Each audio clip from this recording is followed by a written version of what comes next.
बन के कहाँ जाओगे, कोई तैयारी नहीं है और अचानक दूल्हा बनने की ये बात कहाँ से आ गई? जवाब दिया, भाभी तुम नहीं जानती हो, अगर हम सारी कहानी तुम्हें बताते रहे तो बहुत देर हो जाएगी और वो कन्हैया जो है ना बाको कोई भरोसा ना है कब पहुंच जाए। तासुस शादी की जो तारीख निश्चित है बस के 15 दिन पहले हमें जाना है। हमारे बहनोई जो रुकुम है और रुकुम की बहन रुकमड़ी जो है, हम रुकमड़ी के साथ शादी करने जा रहे हैं। हमारे बहनोई ने खुद अपनी इच्छा से शादी तय की है। भाभी समझाने लगी, बेटा वहां न जाओ, और रुकमड़ी तो वैसे भी कन्हैया की है, तुम वहां जाओगे बेइज्जती होगी, इसलिए मेरी बात मानो, तुम उधर न जाओ। भाभी बोली है, लला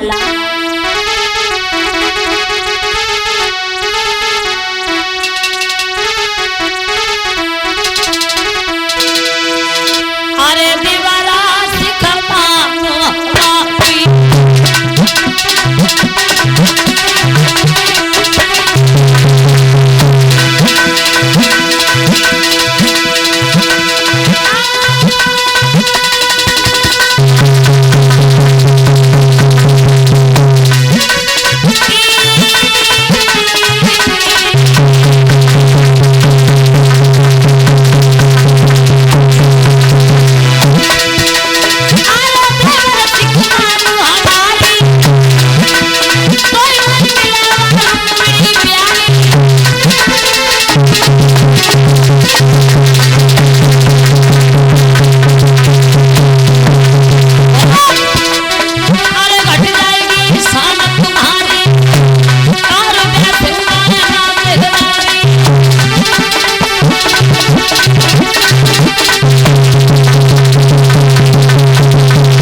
उपदेश देने लगी।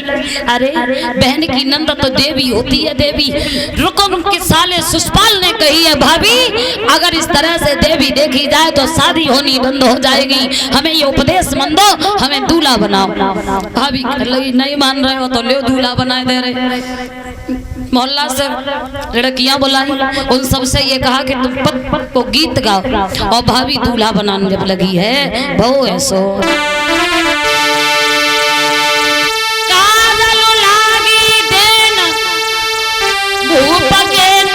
दिखाई रही बन्ना और समझाते जा रही लला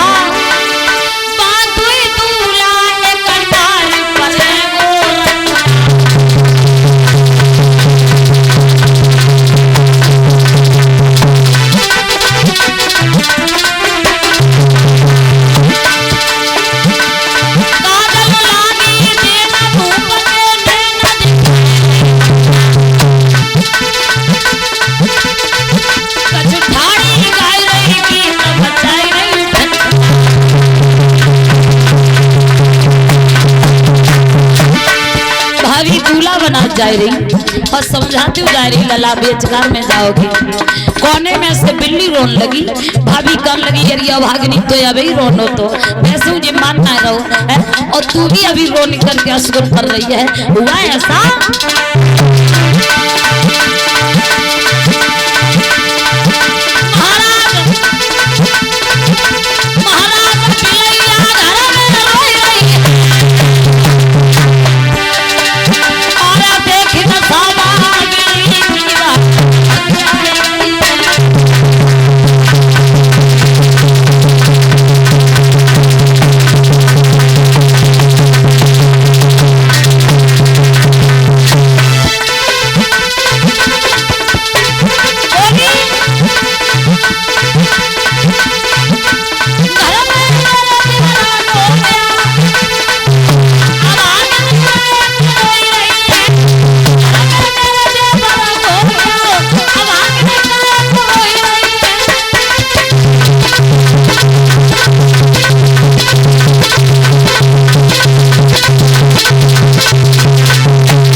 भाभी ने समझाओ है, अरे भागिनी वैसे मुझे पागल मानना है रहो, और तू बीच में काहे को असगुन कर रही है, नहीं माने दूल्हा बनाओ है। और भैया घर में अगर लड़का को ब्याह हो, लड़का को ब्याह हो तो वरना गाय जा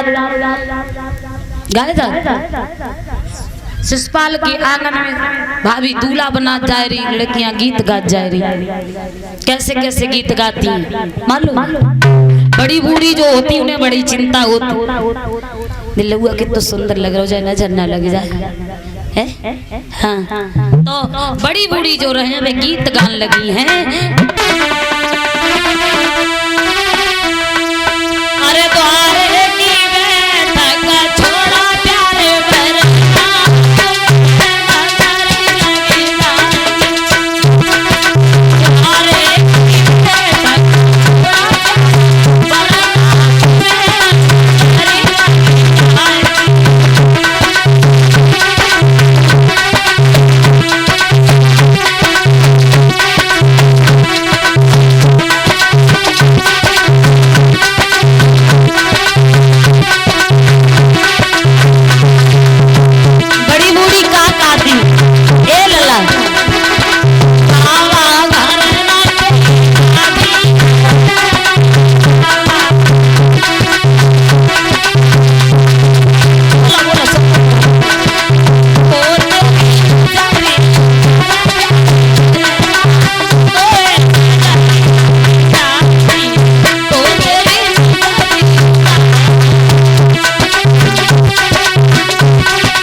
तो बूढ़ी बाड़ी मैया गाती हो, जो नई नई बहुएं उन नई नई बिटिया कैसे गीत गाती पता है? एक गांव भागवत तो है रही सो बड़ी बूढ़ी तो गीत गाए रही वे धनुष बाण धरिया है राम बरना बन के आए, धार्मिक धार्मिक बरना गाए रही और तौलो नई बिटियन की आवाज टोली इकट्ठी हुई और गीत गाए रही। लेना चाचे पे बैठो बरना जीना पे बैठी बरनी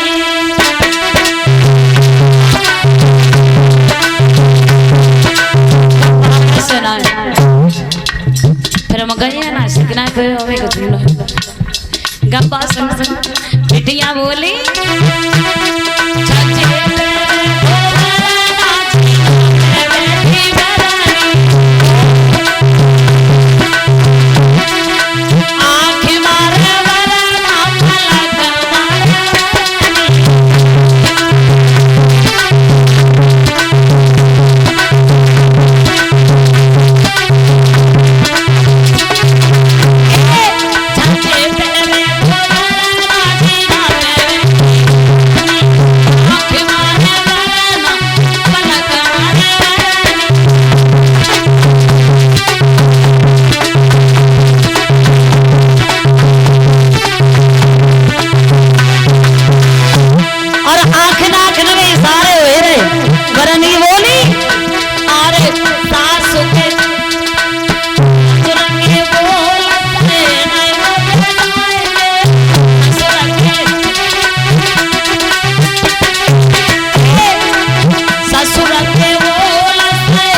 गाती हैं, योग माया द्वारा अपने नगर में लिटा लिया है। आंख जब खुली, कन्हैया के दरबार का पता पूछकर भगवान कन्हैया के दरबार में पहुंचे हैं। पूछा तुम कहां से आए हो?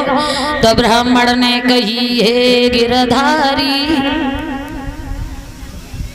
मैं कुंदनपुर से आया हूँ, रुक्मिणी चरण की चेरी है, बाको संदेशा लाया हूँ, तुम्हारे चरणों की दासी है। भगवान कन्हैया बलराम भैया से बोले हैं, भैया पंडित जी बता रहे हैं रुक्मिणी नाम की लड़की है और वो हमारे साथ शादी करना चाहती है, अगर आपका आदेश हो तो हम चले जाएं। उस लड़की को समझाएं, बेकार में जिंदगी बर्बाद करना चाहती है, उसका भैया जहाँ शादी कर रहा हो वहाँ कर देने दीजिए। बलराम भैया का आदेश पाकर भगवान कन्हैया चले हैं। पंडित जी को रथ में बिठाया और रथ में बिठाने के बाद गिरजा मैया के मंदिर के किनारे, जो कुंदनपुर के किनारे मंदिर था, वहां रथ को रोका है और पंडित जी से ये कहा, पंडित जी तुम एक काम करो, रुक्मिणी को यहीं भेज देना। पंडित जी गए, रुक्मिणी ने देखा पंडित जी अकेले आए हैं, एकदम से परेशान हो गई, तुम अकेले ही चले आए क्या? वो कन्हैया नहीं आए? जवाब दिया, एक काम करो, कन्हैया अकेले आए, उस सेना बहुत खड़ी है नगर के किनारे, तुम पूजा करने के बहाने चली जाओ और वहां कन्हैया के साथ चली जाना। रुक्मिणी पूजा की थाली तैयार करी और भागी। पंडित जी ने कहा, इतनी हमने मेहनत करी, कम से कम दक्षिणा तो दे जाओ। तो रुक्मिणी बोली है, सुनो महाराज, हम तुम्हारी भोजन दक्षिणा में लग गए तो गजब हो जाएगा।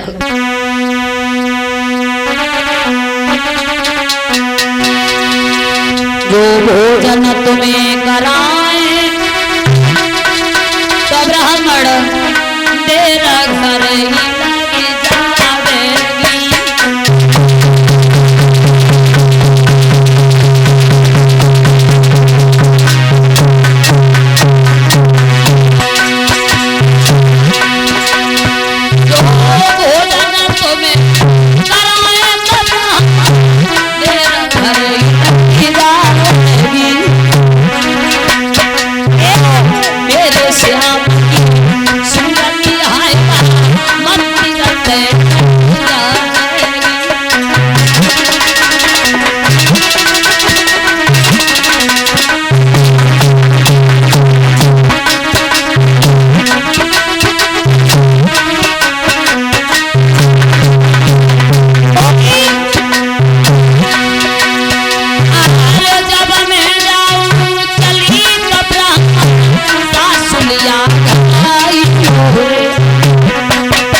कन्हैया अगर तुम्हारी सेवा में लगे रहे तो वो चले जाएंगे।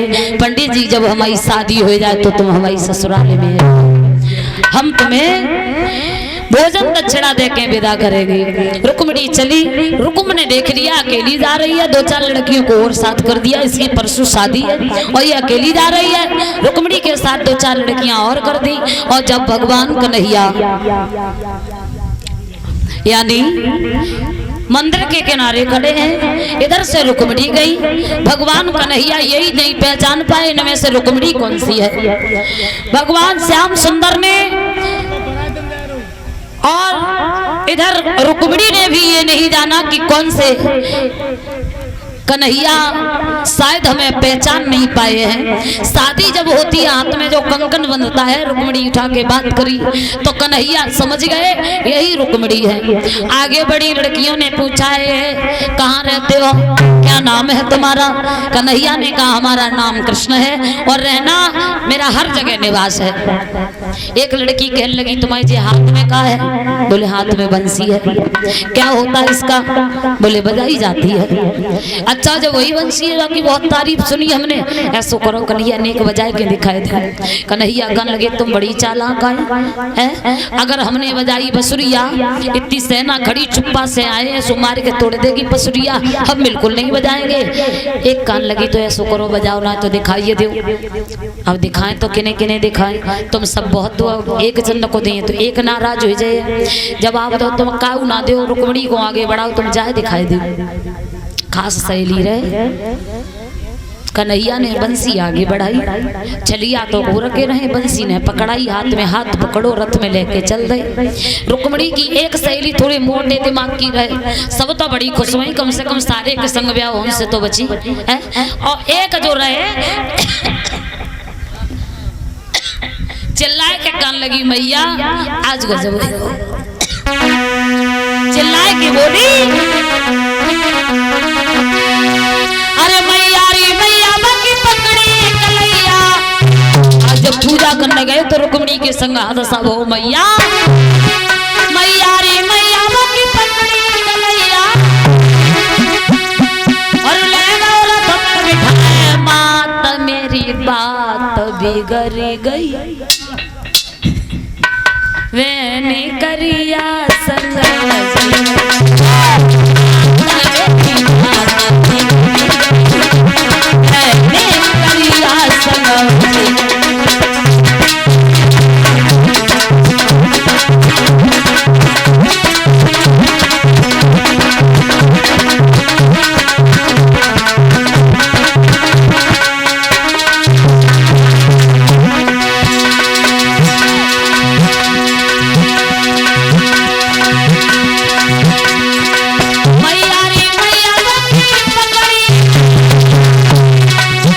मंदिर के किनारे कालो कलूटो आओ मैया देखने में अच्छो ना लगे। रुक्मिणी को हाथ हाथ में पकड़ो और रथ में बिठाओ मैया चली गई बता। अरे वो ले गो सो ले गो कम से कम रुक्मिणी को कुछ चुकाती, आराम से बैठी चली गई चिल्लाने मैया मैया रे मैया बाकी पकड़ी कलैया ले गो रथ पे बिठाए मात मेरी बात बहनी करिया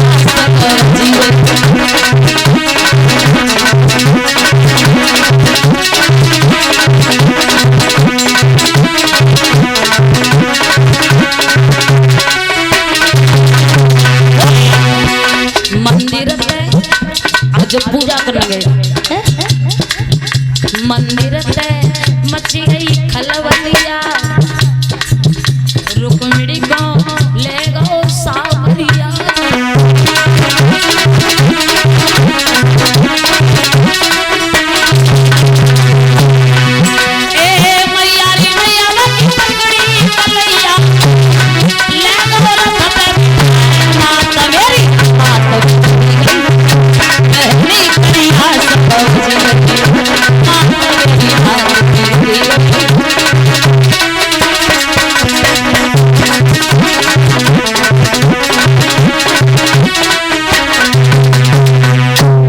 दो कालो को लूटो साहु मैया ले गो। रुक्मिणी की मैया कान लगी कोई बात नहीं कन्हैया हुई कम से कम सारी के संग उनसे तो बची है। और लेकिन वो चिल्लाए वो बंदना भाई तो रुक्मिणी ने सुन ली का बात हुई। जवाब दो भैया आज मंदिर पे कालो को लूटो आओ और रुक्मिणी जी को लेके चलो गो एकदम से भागो। ए काले के लूटे श्याम ये गोपियों के मटकियों का माखन नहीं है जो खा के बचा जाओगे, न तो गोपियों के चीर है जो ऐसे चुरा के चले जाओगे। खड़े हो जाओ पहले हमसे युद्ध करो। करो। भगवान कन्हैया ने कहा भैया हमें युद्ध करना नहीं आता, हमें तो प्रेम करना आता है। युद्ध तुम्हें करना है, तुम पीछे से वार करो। भगवान कन्हैया और रुकुम का युद्ध हुआ। रुकुम को रथ से बांध लिया। रुकुमड़ी से पूछा कहो इसे मार दें या छोड़ दें। रुकुमड़ी कहने लगी महाराज तुम तो सब जानते हो, अगर जाए मार दो तो लड़कियां जिया न दे के बताओ। कन्हैया के चक्कर में भैया मरवाए बैठी, तासो जाए न मारो, जो कुछ गलती बनी हो भाई माफ करो। और महाराज वैसे भी तुम तो जानती हो